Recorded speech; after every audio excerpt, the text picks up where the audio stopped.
stay out of it. Russia tells Trump to leave North Korea negotiations without meddling.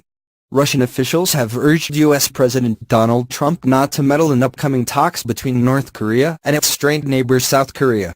The desperate plea comes after the fractious Koreas pledged to hold their first official talks in more than 2 years next Tuesday, hinting at progress between the bitter neighbors.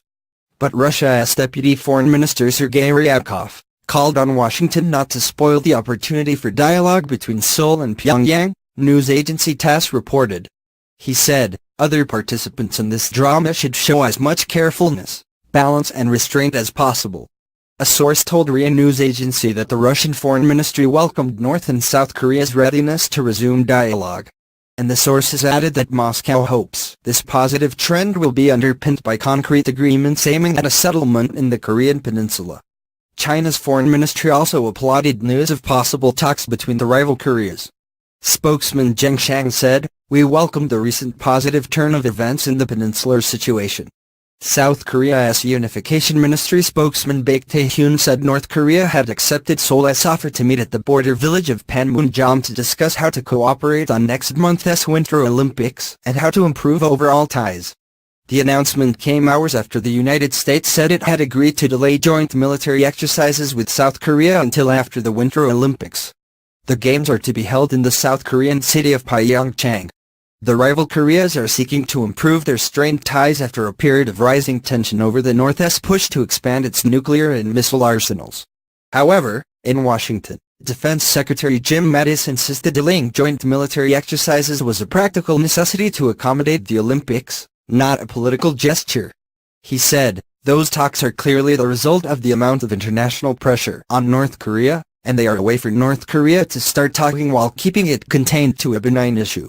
Later he said, in terms of whether it is a one-off gesture from him or a real olive branch, "I don't know." He said there can be little doubt that international pressure, including sanctions ordered by the UN Security Council, is having some effect on Kim's calculations. Mr. Mattis added the drill would be conducted sometime after the Winter Paralympics, which will be held March 8 to 18 following the Olympic Games between February 9 to 25.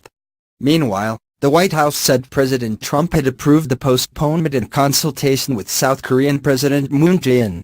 The Trump administration has said all options are on the table to end the North Korean nuclear standoff, including military measures, but Moon has repeatedly said there cannot be another war on the Korean peninsula.